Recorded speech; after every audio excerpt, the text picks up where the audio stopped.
बिस्मिल्लाहिर्रहमानिर्रहीम।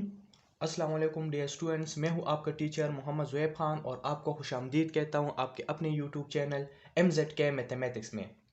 Pre calculus की इस सीरीज़ में आज हम इंतहाई इंपॉर्टेंट टॉपिक डिस्कस करने जा रहे हैं जिसका नाम है रेशनल एक्सप्रेशंस।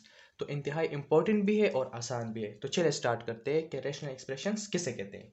डिफिनीशन क्या है? The quotient of two polynomials P and Q with Q not equal to 0 is a rational expression। इंतहाई आसान डिफिनीशन है कि सर जब हम दो पोलिनोमियल्स को P by Q फॉर्म में लिख दें, लेकिन इस चीज़ का ख्याल रखना है कि सर डिनोमिनेटर की वैल्यू ज़ीरो नहीं होनी चाहिए, यानी जो Q होगा Q not equal to zero होना चाहिए। तो ऐसे पोलिनोमियल्स को हम क्या कहेंगे? रेशनल एक्सप्रेशन कहा जाएगा। ऐसे दो पोलिनोमियल जो P by Q फॉर्म में लिखेंगे तो वो फिर क्या बन जाते हैं? वो रेशनल एक्सप्रेशन बन जाता है। ठीक है ना? The quotient of two polynomials P and Q with, यानी P से मुराद यानी न्यूमरेटर में एक पोलिनोमियल होगा, Q से मुराद डिनोमिनेटर में एक पोलिनोमियल होगा और डिनोमिनेटर की वैल्यू जीरो नहीं होनी चाहिए। वो फिर क्या बन जाते हैं? वो रेशनल एक्सप्रेशन बन जाते हैं। एग्जांपल के जरिए समझते हैं, यानी x+6 डिवाइड बाई x+2। देख लीजिए P by Q फॉर्म में है ना, तो लिहाजा ये क्या बन जाएगा? ये एक रेशनल एक्सप्रेशन बन जाएगा। न्यूमरेटर में भी एक पोलिनोमियल है, डिनोमिनेटर में है और डिनोमिनेटर की वैल्यू जीरो नहीं है, तो इसको हम क्या कहते हैं? रेशनल एक्सप्रेशन कहते हैं। दूसरा एग्जांपल है x+6 इंटू x+4 है divide by x+2 into x-4, तो ये भी एक रेशनल एक्सप्रेशन है। तीसरा एग्जांपल है 2p² plus 7p-4 divide by 5p² plus 20p, तो ये भी देख ले P by Q फॉर्म है, तो लिहाजा इसको हम क्या कहते हैं? रेशनल एक्सप्रेशन कहा जाता है। इंतहाई आसान है। ठीक है, तो ये डिफिनीशन तो आपने सीख लिए। अच्छा, मजीद देखते हैं। फिर कह रहे कि the domain of a rational expression, the domain of a rational expression इंतहाई इंपॉर्टेंट स्टेटमेंट है, इस पे समझने की कोशिश करें। डोमेन से मुराद इनपुट होता है, जो हम ऐसे रेशनल एक्सप्रेशन में जिनमें वेरिएबल होते हैं ना, यानी जनरली हम x यूज करते हैं, उस x की जगह पर जो जो वैल्यू आप पुट कर सकते हैं उसको हम डोमेन कहते हैं। डोमेन से मुराद एक सेट होता है जिसमें हम वो तमाम वैल्यू शामिल होते हैं जो हम इस रेशनल एक्सप्रेशन में पुट कर सकते हैं। यानी सिंपल अल्फाज में अगर मैं आपको समझा दूं तो डोमेन मींस इनपुट। डोमेन से क्या मुराद होता है? इनपुट मुराद होता है। तो फिर क्या कह रहे कि the domain of a rational expression is the set of real numbers for which the expression is defined. ठीक है ना? कह रहे कि रेशनल एक्सप्रेशन के डोमेन में वो तमाम रियल नंबर शामिल होंगे जिसकी वजह से ये रेशनल एक्सप्रेशन जो है वो डिफाइन हो। अनडिफाइंड नहीं आना चाहिए, यानी ऐसी वैल्यू आप पुट नहीं कर सकते जिसकी वजह से ये रेशनल एक्सप्रेशन क्या हो जाए? अनडिफाइन हो जाए। और अनडिफाइन कब आता है? जनरली तब आता है सर रेशनल एक्सप्रेशन में जब डिनोमिनेटर में हमारे पास वैल्यू जीरो आ जाती है। जब भी आप कैलकुलेटर में भी अगर आप कोई कोई भी नंबर जो है वो जीरो पे डिवाइड करते हैं ना, यानी 1/0 लिख ले, 2/0 लिख ले, तो वो आपको कहते हैं कि मैथ एरर या अनडिफाइंड कहता है। तो डिनोमिनेटर में जीरो नहीं आनी चाहिए। तो ये कह रहे कि रेशनल एक्सप्रेशन के डोमेन में वो तमाम रियल नंबर तो शामिल होंगे, लेकिन ऐसे रियल नंबर शामिल नहीं होंगे जिसकी वजह से ये रेशनल एक्सप्रेशन क्या बन जाते हैं? अनडिफाइंड बन जाते हैं। मजीद समझने की कोशिश करते हैं, अभी आपको क्लियर हो जाएगा। ठीक है, because the denominator of a fraction can not be zero. इन्होंने क्या लिखा है कि जो डिनोमिनेटर है फ्रैक्शन में वो जीरो नहीं होना चाहिए। अगर जीरो आ जाए डिनोमिनेटर वो तो फिर अनडिफाइंड बन जाएगा ना। तो क्या लिखा है कि the domain consist of all real numbers except those that make the denominator zero. कह रहे कि रेशनल एक्सप्रेशन के डोमेन में तमाम रियल नंबर शामिल होंगे एक्सेप्ट सिवाय उन नंबर्स के जिसकी वजह से डिनोमिनेटर जीरो बन जाता है। अब सवाल यह पैदा होता है कि सर अगर हमें कोई रेशनल एक्सप्रेशन गिवन हो, जिस तरह ये एक रेशनल एक्सप्रेशन है x+6 डिवाइड बाई x+2, आपसे कोई कहे कि इसका डोमेन फाइंड कर लो, यानी डोमेन से मुराद ये है कि इसमें हम कौन कौन सी वैल्यूज पुट कर सकते हैं, कौन कौन से रियल नंबर हम पुट कर सकते हैं। रियल नंबर तो इनफाइनाइट होते हैं, -∞ से लेकर +∞ तक होते हैं। ठीक है ना? तो कौन कौन से हम पुट कर सकते हैं, कौन कौन से पुट नहीं कर सकते। ठीक है ना? तो ये आप फाइंड आउट किस तरह करेंगे कि इसका डोमेन किसके बराबर है। तो इन्होंने फिर लिखा है कि we find these numbers by setting the denominator equal to zero and solving the resulting equation. कह रहे कि अगर आपने ये फाइंड करना हो कि कौन कौन से डोमेन में शामिल होंगे और कौन कौन से शामिल नहीं होंगे, जिसकी वजह वो नंबर शामिल नहीं होंगे जिसकी वजह से ये अनडिफाइंड बन जाते हैं, तो अनडिफाइंड नंबर को फाइंड करने के लिए आपने क्या करना होगा? डिनोमिनेटर में जो भी वैल्यू होगी उसको जीरो के बराबर लेना है। देखिए समझने की कोशिश करें।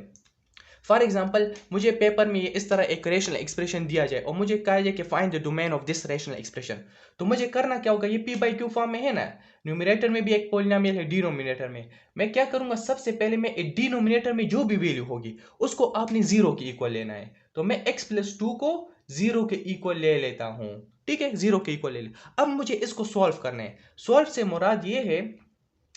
मुराद ये है कि मुझे करना क्या होगा कि x की वैल्यू निकालनी है। तो x की वैल्यू किस तरह निकालेंगे, ये प्लस 2 है, राइट हैंड साइड में शिफ्ट होकर माइनस 2 बन जाएगा, तो x की वैल्यू आ जाएगी माइनस 2। तो जो भी आपका ये आंसर आएगा, जो भी इस x की वैल्यू आएगी वो इस रेशनल एक्सप्रेशन के डोमेन में शामिल नहीं होगा। जो भी आपका यहां पर आंसर आएगा वो इसके डोमेन में शामिल नहीं होगा। क्यों शामिल नहीं होगा, देखिए समझने की कोशिश करें। x की वैल्यू माइनस 2 आ गई, अब मेरे पास जो इन्होंने रेशनल एक्सप्रेशन दिया था वो कौन सा था, वो ये था x plus 6 divide by x plus 2 था। अगर मैं इस x की जगह पर माइनस 2 पुट करता हूं, कॉमन सेंस की बात है, माइनस 2 पुट करता हूं, चलो न्यूमिनेटर में भी माइनस 2 पुट कर लिया, डिनोमिनेटर में भी, तो माइनस 2 प्लस 2 से क्या आ रहा है, जीरो आ रहा है। न्यूमिनेटर में चलो जो भी आ जाए उसके साथ हमारा काम नहीं है, लेकिन डिनोमिनेटर में जीरो आ रहा है और ये क्या बन जाएगा, ये अनडिफाइंड बन जाएगा, ठीक है ना, तो ये अनडिफाइंड बन जाएगा। तो इन्होंने लिखा है, तो इन्होंने क्या लिखा है ये देख ले, फिर समझने की कोशिश करें कि the domain consist of all real number except those that make the denominator zero, कि डोमेन में वो नंबर शामिल नहीं होंगे जिसकी वजह से डिनोमिनेटर जीरो बन गया। तो ये डिनोमिनेटर किस नंबर की वजह से जीरो बन गया, सर वो माइनस 2 की वजह से जीरो बन गया। तो लिहाजा मैं कहूंगा कि इसके डोमेन में the domain of this rational expression consist of all real numbers, तमाम रियल नंबर शामिल होंगे एक्सेप्ट जीरो, लेकिन जीरो शामिल नहीं होगा, ठीक है ना।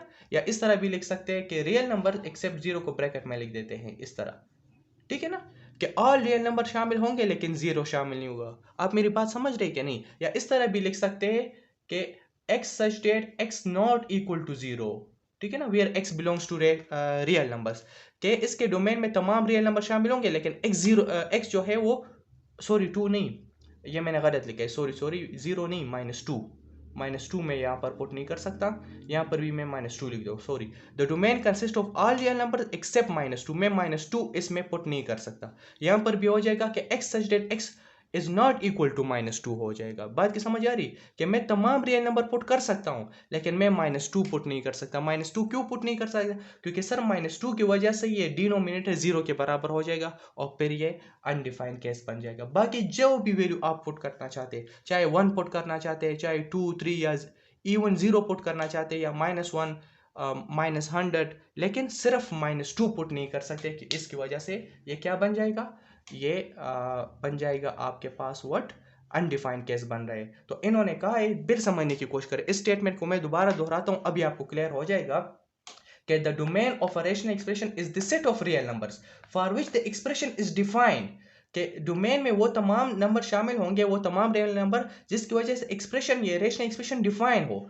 अब अगर मैं -2 पुट करता हूं तो ये अनडिफाइंड बन रहा है, तो लिहाजा -2 शामिल नहीं हो सकता। फिर क्या कह रहे हैं कि because the denominator of fraction can not be zero, so the domain consist of all real numbers except those that make the denominator zero. चलो मजीद इस पे एग्जांपल करते हैं ना, तो अभी आपको क्लियर हो जाएगा। तो मैं आपको चलो मजीद कुछ एग्जांपल लिख देता हूं कि फॉर एग्जांपल यहाँ पर आ जाए x plus 7 divide by x minus 9 आ जाए। चलो, और आपसे कहे कि मैंने आपको एक रेशनल एक्सप्रेशन दिया है, रेशनल एक्सप्रेशन से क्या मुराद होते हैं, न्यूमरेटर और डिनोमिनेटर में जो पोलिनोमियल्स होते हैं ना, पी बाई क्यू फॉर्म में अगर हम कोई पोलिनोमियल्स लिख सकते हैं वेयर डिनोमिनेटर जीरो नहीं होना चाहिए, वो क्या कहलाते हैं, वो रेशनल एक्सप्रेशन कहलाते हैं। आपसे कहते हैं कि find the domain of this rational expression, ठीक है, कि इसमें कौन कौन सी वैल्यू पुट कर सकते हैं, कौन कौन सी नहीं कर सकती, ठीक है, इस तरह। अब यहां पर देख ले, कॉमन सेंस की बात है, इसको सॉल्व करने की जरूरत भी नहीं है, आपको वैसे भी पता है। अगर मैं इस x की जगह पर अगर 9 पुट करता हूं तो 9 माइनस 9 से क्या आ रहा है, जीरो आ रहा है, और डिनोमिनेटर में जीरो नहीं आना चाहिए, वो फिर अनडिफाइंड बन जाते हैं। तो लिहाजा वैसे देख लेना, देखे x प्लस 7 है ना, यहाँ पर है x माइनस 9, अगर मैं इस x की जगह पर 9 पुट करता हूं तो 9 माइनस 9 से क्या आ रहा है, जीरो आ रहा है। चलो अगर न्यूमिनेटर में जो भी आ जाए, 9 भी अगर आप पुट कर ले न्यूमिनेटर में, यहाँ पर भी चलो 9 पुट कर ले, तो यहाँ पर जीरो आ रहा है। तो जब डिनोमिनेटर में जीरो आ जाए वो फिर क्या बन जाते हैं, वो अनडिफाइंड बन जाता है। तो मैं यहाँ पर लिखूंगा कि इसका जो डोमेन है, डोमेन जो है वो ऑल रियल नंबर है, तमाम रियल नंबर में पुट कर सकता हूँ एक्सेप्ट मैं 9 पुट नहीं कर सकती क्योंकि 9 की वजह से ये क्या बन जाते हैं, अनडिफाइंड बन जाते हैं। अगर आप डायरेक्ट फाइंड नहीं कर सकते, अगर आपको पता नहीं चलता कि सर इसके डोमेन में कौन कौन सी वैल्यू शामिल नहीं होंगे, डायरेक्ट फाइंड नहीं कर सकते, तो अभी मैंने आपको तरीका समझा दिया। जो भी डिनोमिनेटर में एक्सप्रेशन होगा, जो भी डिनोमिनेटर की वैल्यू होगी, उसको आपने जीरो के बराबर ले लेना है। x माइनस 9 को जीरो के इक्वल ले ले और इससे x की वैल्यू निकाल ले। तो अगर मुझे x की वैल्यू निकालनी है तो क्या करना होगा, -9 है, इसको राइट हैंड साइड पे शिफ्ट करेंगे ना, तो ये क्या बन जाएगा, +9 बन जाएगा। तो x का जो भी आंसर आएगा, चाहे एक वैल्यू आ जाए, चाहे 2 आ जाए, चाहे 3 आ जाए, वो उसके डोमेन में शामिल नहीं होगा, तो लिहाजा 9 इसमें शामिल नहीं होगा। एक और एग्जांपल देख लें, यहाँ पर आ जाए x+2 divide by x minus चलो आ जाए -3 आ जाए, और आपसे कहे कि इसका डोमेन फाइंड कर लो, ठीक है। तो एक तरीका तो ये है कि इसको डिनोमिनेटर को जीरो के बराबर ले ले और इससे x की वैल्यू निकाल ले, लेकिन ये आप डायरेक्ट भी कर सकते हैं। ये इंतहाई सिंपल एक फ्रैक्शन गिवन है ना, कि अगर मैं x की जगह पर 3 पुट करता हूं तो 3 माइनस 3 जीरो के बराबर होगा, तो लिहाजा इसका डोमेन हो जाएगा ऑल रियल नंबर्स एक्सेप्ट 3 में पुट नहीं कर सकता क्योंकि 3 की वजह से ये जीरो बन रहा है। बात की समझ आ रही है? तो लिहाजा ये डोमेन का कंसेप्ट है। एक और चलो एक कॉम्प्लेक्स सा एक फ्रैक्शन में ले लेता हूँ थोड़ा, कि इस तरह हम ले लेते हैं कि x+6 आ जाए आपके पास, x+4 आ जाए डिवाइड बाय x+2 आ जाए और x यहाँ पर आ जाए फॉर एग्जांपल x-4 आ जाए, चलो, और आपसे कोई कहे कि इसको आप सॉल्व कर ले, ठीक है ना, आपसे कोई कहे कि इसके डोमेन फाइंड करो कि कौन कौन से इसमें वैल्यू शामिल होंगी, कौन सी नहीं होगी। अब सर हम यहाँ पर डायरेक्ट तो वैल्यू फाइंड नहीं कर सकते, वैसे कर सकते हैं, लेकिन सिर्फ आपको समझाने के लिए मैं बता देता हूँ कि आपने करना क्या होगा कि डिनोमिनेटर में जो भी एक्सप्रेशन होगा उसको क्या करेंगे, जीरो के इक्वल ले लेंगे। तो मैं x+2 इंटू x-4 जो है इसको मैं जीरो के इक्वल ले लेता हूँ, ठीक है ना। अब ये हमारे पास क्या हो जाएगा, दोनों एक के साथ जीरो है तो हम अलग अलग जीरो लिख सकते हैं। x+2 को भी जीरो के बराबर ले ले और x-4 को भी जीरो के बराबर ले ले। ये हमारे पास बेसिकली एक प्रॉपर्टी होती है जिसे हम कहते हैं जीरो फैक्टर प्रॉपर्टी। उसके तहत हम ये कहते हैं जीरो फैक्टर प्रॉपर्टी के अगर आपके पास a भी जीरो के बराबर होता है ना, तो या तो a जीरो के बराबर होगा और b इक्वल टू जीरो के इक्वल होता है, ठीक है ना।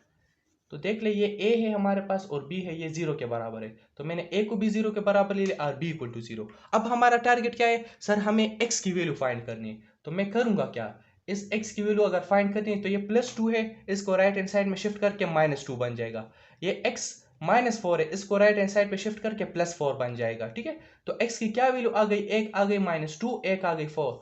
तो ये दो वैल्यू हम इस रेशनल एक्सप्रेशन में पुट नहीं कर सकते, बाकी तमाम रियल नंबर पुट कर सकते। तो लिहाजा मैं यहाँ पर कह दूंगा कि the domain of this rational expression is all real numbers accept, मैं -2 पुट नहीं कर सकता और मैं 4 पुट नहीं कर सकता।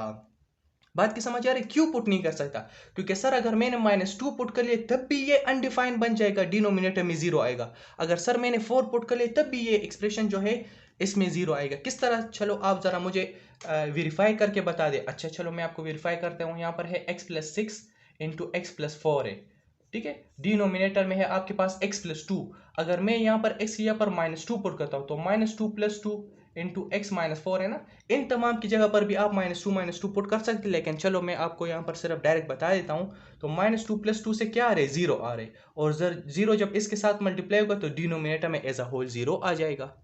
जब डिनोमिनेटर में जीरो आ जाए तो ये अनडिफाइंड बन जाएगा। तो और अनडिफाइंड जो है वैल्यू हम डोमेन में शामिल नहीं करते, ठीक है ना। अभी हमने पढ़ लिया कि डिनोमिनेटर की वैल्यू जीरो नहीं होनी चाहिए। इसी तरीके से 4 है, अगर 4 यहाँ पर पुट करेंगे तो 4-4 से क्या आ रहे, जीरो आ रहे, और जब जीरो इसके साथ मल्टीप्लाई होगा तो एज अ होल आपके पास डिनोमिनेटर में जीरो आ जाएगा। तो लिहाजा कहने का मकसद ये है कि जब भी आपको कोई रेशनल एक्सप्रेशन गिवन हो p/q फॉर्म में और आपसे कहे कि इसका डोमेन फाइंड कर ले, तो जो भी डिनोमिनेटर की वैल्यू होगी उसको जीरो के बराबर ले ले और उससे x की वैल्यू निकाल ले। तो जो x की वैल्यू आएगी वो उसके डोमेन में शामिल नहीं होगी। Hope the point is clear. चलो मजीद आगे देखते हैं। अच्छा जी, फिर कह रहे कि lowest terms of rational expression, rational expression को लोवेस्ट टर्म्स में लिखना है, तो इसका क्या मतलब है। A rational expression is written in lowest terms when the greatest common factor of its numerator and its denominator is 1। इंतहाई इंपॉर्टेंट MCQs भी है, ये चीज़ें MCQs में भी आ सकती है, ठीक है ना। कि रेशनल एक्सप्रेशन को अगर आपने लोवेस्ट टर्म्स में लिखना है, सबसे कम टर्म में लिखना है, तो इसका ग्रेटेस्ट कॉमन न्यूमरेटर में भी जो ग्रेटेस्ट कॉमन फैक्टर है वो 1 होना चाहिए, डिनोमिनेटर में भी जो GCF है ग्रेटेस्ट कॉमन फैक्टर है वो क्या होना चाहिए, 1 होना चाहिए। यानी मजीद इससे कॉमन फैक्टर अगर आप ना निकाल सकते हो और 1 आता हो तो वो फिर लोवेस्ट टर्म में होगा। अच्छा, इसका तरीक़ेकार क्या है? We use the following fundamental principle of fractions to write a rational expression in lowest terms by dividing out common factors. ठीक है, न्यूमरेटर में और डिनोमिनेटर में जो कॉमन फैक्टर्स है उसको हम यानी कैंसल आउट कर लेते हैं और बाकी लोवेस्ट टर्म में वो रह जाता है। ठीक है, फंडामेंटल प्रिंसिपल ऑफ फ्रैक्शंस क्या कहते हैं कि अगर आपके पास AC डिवाइड बाई BC आ जाए, लेकिन यह ख्याल करने कि डिनोमिनेटर की वैल्यू 0 नहीं होने चाहिए, तो इसलिए इन्होंने लिखा है कि where B not equal to 0 and C not equal to 0। ठीक है, तो फिर क्या करेंगे, ये न्यूमरेटर में और डिनोमिनेटर में वैल्यू कैंसल आउट हो जाएगी। ठीक है ना, कॉमन फैक्टर जो है वो कैंसल आउट हो जाएंगे, आपके पास A बाई B रह जाएगा, तो ये लोवेस्ट टर्म में आ जाएंगे। एग्जाम्पल के जरिए समझते हैं, कह रहे हैं कि right each expression in lowest term. आपको एक रेशनल एक्सप्रेशन दिया है कि 2x square plus 7x minus 4 divide by 5x square plus 20x। सबसे पहले इसको हमने सॉल्व करना है। ठीक है, किस तरह सॉल्व करेंगे? अगर देखा जाए न्यूमरेटर में 2x square plus 7x minus 4, तो इसको हम क्या कर ले, इसके साथ फैक्टराइजेशन के जरिए हम सॉल्व कर सकते हैं। फैक्टराइजेशन तो आती है ना, तो ये क्या बन जाएगा, 2x स्क्वायर 2 और 4 से 8 आता है ना। यानी देखिए फैक्टराइजेशन किस तरह होता है कि जो फर्स्ट टर्म होता है ना और लास्ट टर्म, इनको आपने मल्टीप्लाई करना होता है। यानी 2x स्क्वायर को आपने मल्टीप्लाई करना होता है -4 के साथ, तो ये बन जाएगा 2 -8x स्क्वायर। तो आपने ऐसे दो टर्म्स तलाश करने हैं जिनकी मल्टीप्लिकेशन से -8x स्क्वायर आता हो, लेकिन उनकी एडिशन से 7x आता हो। क्या ठीक है ना? जिस तरह में 2 और 4 अगर ले लो, 2 और 4 से तो 8 आता है, लेकिन मसला है कि 2 और 4 से 7 नहीं आता। ठीक है, फिर आप 3 के टेबल की तरफ जाएंगे, 4 के टेबल की तरफ जाएंगे, 5 6, तो 8 के टेबल अगर आप देख ले, 8 1 ज़ा 8 भी आता है, और 8 और 1 को अगर आप सॉल्व कर ले तो 7 भी आ रहे हैं। तो लिहाजा हम यहाँ पर क्या लिख देंगे, +8x minus x minus 4 divide by, ये क्या बन जाएगा। अच्छा, डिनोमिनेटर में अगर आप देख ले, इससे हम 5x कामन ले सकते हैं, तो 5x अगर मैं कामन लूंगा तो यहाँ पर ले जाएगा x प्लस 4। ठीक है, ये 5x अंदर मल्टीप्लाई होगा तो इससे वापस ही ऊपर आ सकता है एक्सप्रेशन के 5x x के साथ मल्टीप्लाई होकर 5x स्क्वायर बनाएगा, प्लस 5 4 20x इससे वापस आ रहे। और न्यूमरेटर में देख ले, देखे 8x माइनस x से वापस 7x आ रहे हैं ना, तो लिहाजा 7x की जगह पर मैं 8x माइनस x लिख सकता हूँ। तो ये फैक्टराइजेशन का तरीक़ेकार होता है। ठीक है, अच्छा अब क्या करेंगे, मजीद इसको थोड़ा सॉल्व करेंगे। इन दो टर्म से हम 2x कामन ले सकते हैं, तो ये बन जाएगा x प्लस 4, और इनसे हम -1 कामन ले सकते हैं, तो ये भी x प्लस 4 ही बन जाएगा। ठीक है, डिनोमिनेटर में अगर आप देख ले, तो डिनोमिनेटर तो चलो वैसे अपनी जगह पर आ जाएगा। अच्छा, फिर क्या करेंगे, न्यूमरेटर में x प्लस 4 हम ले लेंगे और 2x माइनस 1 ले लेंगे। डिनोमिनेटर में आ जाएगा 5x इंटू एक्स प्लस 4। ठीक है, अगर देखा जाए तो कैंसल आउट हो रही है ना। देखिए चीज़ें जिस तरह इन्होंने फंडामेंटल प्रिंसिपल ऑफ फ्रैक्शन में बताया था कि न्यूमरेटर में भी C है, डिनोमिनेटर तो वो कैंसिल हो रहे हैं, तो बिल्कुल इस तरीके से न्यूमरेटर में x प्लस 4 आ रहे हैं, डिनोमिनेटर तो ये कैंसिल आउट हो जाएंगे, और आपके पास जो आंसर आ जाएगा वो क्या आ जाएगा, वो ये 2x minus 1 divide by 5x। तो ये कंप्लीट तरीके से हमने इसको सॉल्व कर लिया, ये मज़ीद सॉल्व नहीं हो सकता, तो लिहाजा ये क्या हो जाएगा, ये आपका कंप्लीट आंसर बन जाएगा। इंतहाई आसान है, इस तरीके से आपने क्वेश्चन को सॉल्व करना है। अगर आपको कोई रेशनल एक्सप्रेशन गिवन हो ना, तो इस तरीके से आपने स्टेप बाय स्टेप सॉल्व करना है और लोवेस्ट टर्म में लिखना है। मज़ीद चलो देखते हैं। अच्छा जी, हमें एक और क्वेश्चन दिया है, 6 minus 3x divide by x square minus 4 दिया है। इसको सॉल्व करने, तो देख ले न्यूमरेटर में अगर कोई कॉमन आप निकाल सकते हैं वैल्यू, तो 6 माइनस 3 से मैं 3 कॉमन ले सकता हूँ, तो ये क्या रह जाएगा, 3 माइनस एक्स आ जाएगा। ठीक है, डिनोमिनेटर में अगर आप देख ले, एक्स स्क्वायर की बजाय मैं एक्स होल स्क्वायर लिख सकता हूँ माइनस, और 4 की बजाय क्या मैं 2 होल स्क्वायर नहीं लिख सकता। ठीक है ना, न्यूमरेटर में देख ले 3 2 6 आ रहे, 3 माइनस, और यहाँ पर x के साथ 3 मल्टीप्लाई होकर -3x वापस बन रहा है। अच्छा जी, तो ये हो जाएगा, न्यूमरेटर की वैल्यू अपनी जगह पर आ जाएगी 2 minus x divide by, denominator में देख ले x स्क्वायर माइनस 2x, यानी a square minus b square formula बन रहा है, a square minus b square which is equal to a plus b into a minus B.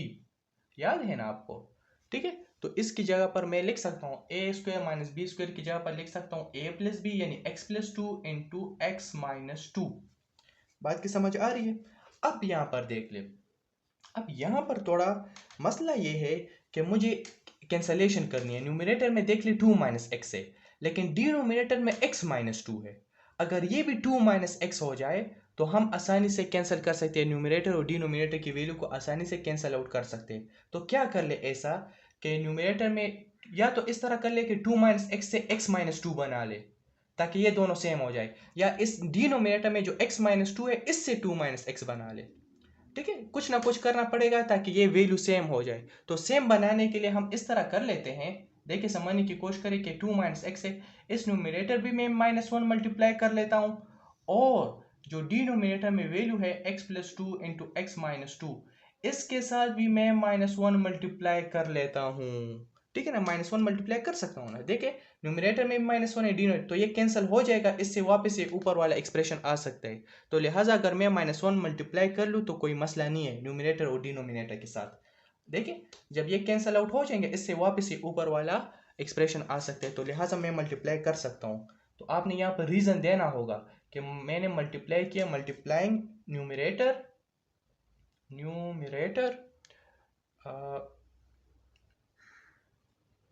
And denominator by -1। मैंने -1 numerator के साथ भी मल्टीप्लाई कर लिया और डिनोमिनेटर के साथ भी मैंने क्या कर लिया, -1 मल्टीप्लाई कर। अब काम आसान हो जाएगा। अब क्या हो जाएगा, अब काम आसान हो जाएगा। ठीक है, तो हम क्या करेंगे, 3 इंटू टू माइनस एक्स और -1 अपनी जगह पर इस तरह कर लेते हैं ना कि x प्लस टू भी अपनी जगह पर। ये जो डिनोमिनेटर में -1 है, ये माइनस जो है इसके साथ मल्टीप्लाई कर लूंगा, तो ये क्या बन जाएगा, 2 माइनस एक्स बन जाएगा। मल्टीप्लाई कर सकते हैं, देख ले x माइनस टू है, इसके साथ अगर मैं -1 मल्टीप्लाई करूंगा तो क्या आ जाएगा, x -1 के साथ मल्टीप्लाई होकर -x बनाएगा, -2 -1 के साथ मल्टीप्लाई होकर minus into minus plus two बन जाएगा। तो लिहाजा -x प्लस टू के बजाय 2 x में लिख सकता हूँ। समझ आ गई? अब अगर देख ले तो न्यूमरेटर में और डिनोमिनेटर में वैल्यू सेम हो गई, 2 x इंटू टू x, तो ये कैंसिल हो जाएंगे। क्या रह जाएगा हमारे पास, 3 इंटू -1 से आ रहे हैं -3 divide by x plus two आपके पास आ जाएगा। तो ये भी ठीक है, तो ये आंसर भी ठीक है, या इस तरह भी कर सकते हैं, आपकी अपनी मर्जी है कि माइनस न्यूमरेटर में भी ठीक है, अगर डिनोमिनेटर में इसके साथ मल्टीप्लाई करना चाहते हैं तब भी ठीक है, यानी 3 इंटू माइनस अगर डिनोमिनेटर के साथ मल्टीप्लाई करेंगे तो ये बन जाएगा -x माइनस टू बन जाएगा।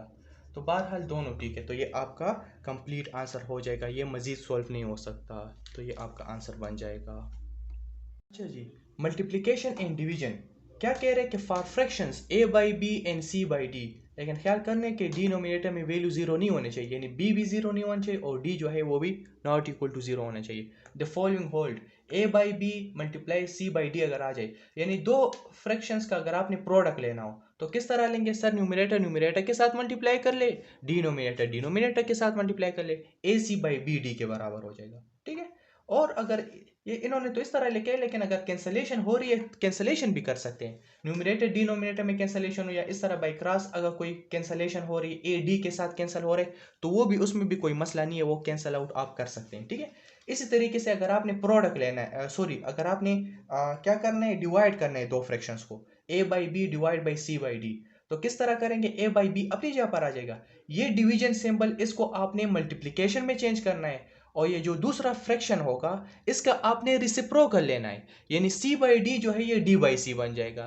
तो ये आपने याद रखना है, a by b divide by c by d बराबर होगा a by b multiply d by c, where c not equal to zero, denominator में जीरो नहीं होना चाहिए। तो इस चीज़ को आपने ख्याल रखना है। इसको एग्जाम्पल के जरिए समझते हैं, कह रहे कि multiply I divided as indicated. ठीक है, अच्छा हमें दो फ्रैक्शंस दिए, किस फॉर्म में है, प्रोडक्ट में, इनका प्रोडक्ट लेना है, तो क्या करेंगे, देख ले मैं यहाँ पर दोबारा लिख देता हूँ, 2y square divide by 9 multiply 27 divide by 8y power 5 है। अच्छा, एक तरीका तो इन्होंने जो बताया था कि a बाई बी और c बाई डी आ जाए तो a c divide by b d कर सकते हैं, लेकिन अगर देखा जाए, यानी मैं तो न्यूमरेटर न्यूमरेटर के साथ मल्टीप्लाई कर सकता हूँ, डिनोमिनेटर डिनोमिनेटर के साथ, लेकिन अगर कैंसलेशन हो रही है तो कैंसलेशन भी कर सकते हैं। जिस तरह ये 2 जो है, क्या इस 8 के साथ कैंसिल नहीं हो रहा? 2 4 8 आ रहे कि नहीं आ रहा? बिल्कुल आ रहे। और ये y स्क्वायर क्या इस y पावर 5 के साथ कैंसिल नहीं हो रहा? तो इससे आ जाएगा y क्यूब रह जाएगा, यानी यहाँ पर ऊपर 2 है, यहाँ पर 5 है, तो 2 5 के साथ कैंसिल होकर 3 बनाएगा, ठीक है ना। अच्छा यहाँ पर देख लें 9 है, 9 भी इस 27 के साथ कैंसिल हो रहे, 3 आ रहे हैं, 9 मल्टीप्लाई 3 से 27 आ रहा है, तो ये कैंसिल आउट होकर आपके पास 3 डिवाइड बाई 4y क्यूब बन जाएगा और ये आपका कंप्लीट आंसर हो जाएगा। आसान है ना, ठीक है, इंतहाई आसान है। एक और चलो हम एग्जांपल यहाँ पर लिख देते हैं। क्या कह रहे हैं कि आपके पास एग्जांपल है किस चीज़ का, कि 3m स्क्वेयर है और कह रहे हैं कि -2m है -8 divide by 3m square plus 14m और प्लस 8 है multiply 3m plus 2 divide by 3m plus 4, ठीक है। दो आपको फ्रैक्शंस गिवन है प्रोडक्ट फॉर्म में, इसको आपने सॉल्व करना है, इसको आपने क्या करना है? सॉल्व करना है। तो किस तरीके से सॉल्व करेंगे? सबसे पहले इनको देख ले कि न्यूमरेटर और डिनोमिनेटर, ये जो फ्रैक्शन है a बाई बी फॉर्म है, क्या इसको हम मजीद थोड़ा सॉल्व कर सकते हैं, सिंप्लीफाई कर सकते हैं? बिल्कुल कर सकते हैं सर। न्यूमरेटर का भी हम यानी फैक्टराइजेशन के जरिए सॉल्व कर सकते हैं। डिनोमिनेटर में जो भी ये एक्सप्रेशन है, इसको भी हम क्या कर सकते हैं? फैक्टराइजेशन के जरिए सॉल्व कर सकते हैं। तो चलो इसका पहले फैक्टराइजेशन करते हैं। 3m स्क्वायर, फैक्टराइजेशन का क्या तरीकेकार होता है कि फर्स्ट टर्म और लास्ट टर्म को मल्टीप्लाई करना होता है। 3 8 24, ठीक है। फिर आपने ऐसे दो टर्म्स मालूम करने हैं जिनकी मल्टीप्लिकेशन से 24 आ रहा हो और जिनकी एडिशन से 2 आ रहा हो, ठीक है। तो 4 के टेबल में क्या 24 आ रहे हैं? यस, 4 6 24, तो 4 और 6 से -2 भी आ रहे हैं और 4 और 6 से 24 भी आ रहे हैं, ठीक है। चलो मैं फैक्टराइजेशन पे एक अलग क्लास ले लूँगा, फिलहाल यहाँ पर आप डायरेक्ट देख लें। तो ये बन जाएगा +4m -6m -8 डिवाइड बाई, देख ले 4 और 6 से 4m -6m से -2 आ रहे और 4 6 -24 भी आ रहे, ठीक है। तो ये मैंने सही लिख लिया है। डिनोमिनेटर में देख ले ये बन जाएगा 3m स्क्वेयर, 3 8 24। तो हमें ऐसे दो नंबर्स तलाश करने जिनकी मल्टीप्लिकेशन से 24 आ रहा हो लेकिन उनकी एडिशन से 14 आना चाहिए। जिस तरह हमने न्यूमरेटर में तो 4 और 6 ले लिया, अब 4 और 6 से 14 नहीं आ रहा, 10 आ रहे, तो मैं 4 और 6 नहीं ले सकता, तो मुझे आगे बढ़ना होगा, 5 के टेबल की तरफ जाना होगा, 6 के टेबल की तरफ। तो अगर हम 12 टेबल की तरफ आ जाए, 12 मल्टीप्लाई 2, तो 12 2 24 भी आ रहे और 12 और 2 के साथ हम ऐड कर ले तो 14 भी आ रहे। तो लिहाजा मैं यहाँ पर लिखूँगा +12m + 2m + 8 हो जाएगा, ठीक है। और यहाँ पर जो है ये वैल्यू अपनी जगह पर आ जाएगी 3m + 2 डिवाइड बाई 3m + 4, ठीक है। अब इसको मज़ीद सॉल्व करेंगे, इन दोनों टर्म से हम m कॉमन ले लेते हैं, तो ये बन जाएगा 3m + 4 बन जाएगा। इससे हम -2 ले लेते हैं, तो ये 2 3 6, 3m + 2 4 8, ठीक है।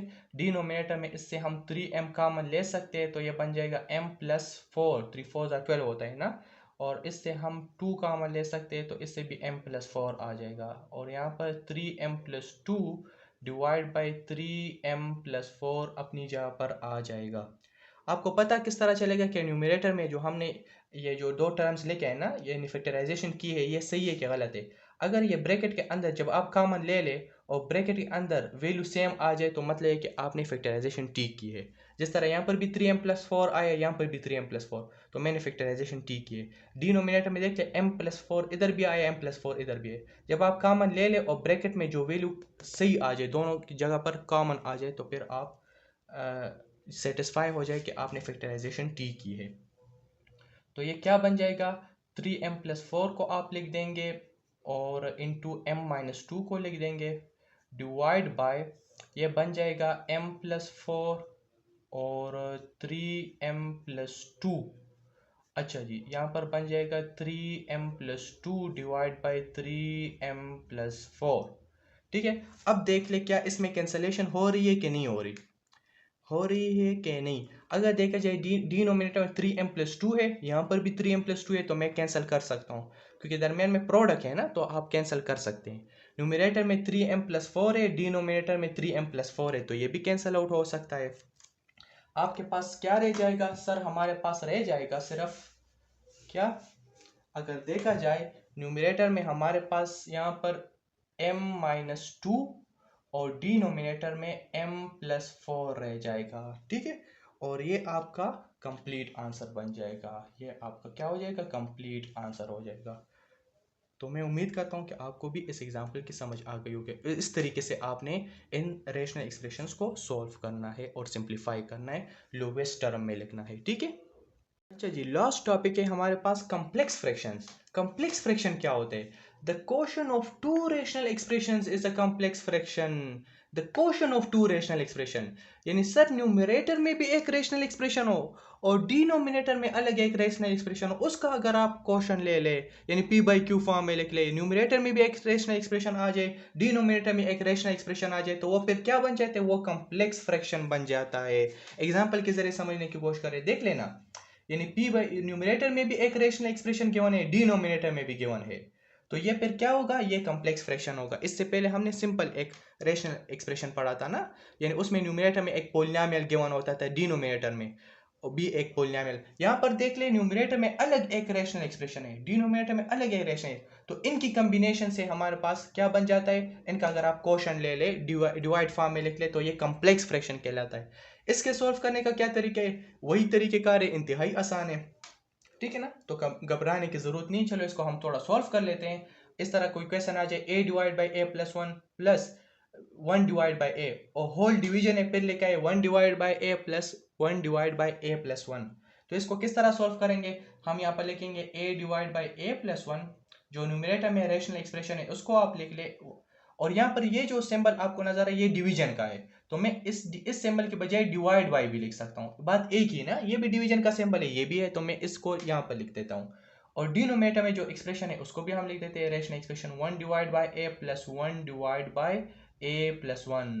बात की समझ आ रही है? अब ये वही क्वेश्चन बन गए, ठीक है, जिस तरीके से हमने पहले इसको सॉल्व कर लिया, ठीक है। अच्छा, इसके दरमियान में एडिशन है, तो इसका क्या करेंगे? एलसीएम लेंगे। एलसीएम तो आपको आता है, इंतहाई आसान है। डिनोमिनेटर में इनका एलसीएम बन जाएगा a इंटू ए प्लस 1 बन जाएगा, ठीक है। और न्यूमिनेटर में आपने बाई क्रॉस मल्टीप्लीकेशन करनी होती है, a इस a के साथ मल्टीप्लाई होकर a स्क्वायर बनाएगा, प्लस 1 जो है इस a प्लस 1 के साथ मल्टीप्लाई होकर a प्लस 1 आएगा, डिवाइड अपनी जगह पर हो जाएगा। इधर भी आपने क्या करना होगा? एलसीएम लेना होगा, तो ये बन जाएगा a इंटू ए प्लस 1, और न्यूमिनेटर में आपने यानी बाई क्रॉस मल्टीप्लिकेशन करनी होती है, 1 जो है इस a प्लस 1 के साथ मल्टीप्लाई होकर a प्लस 1 बनाएगा, प्लस 1 जो है इस a के साथ मल्टीप्लाई होकर a यहाँ पर आ जाएगा, ठीक है। मजीद इसको थोड़ा सॉल्व कर लेते हैं, तो ये बन जाएगा a square plus a plus 1 divide by a into a plus 1, division symbol आ जाएगा।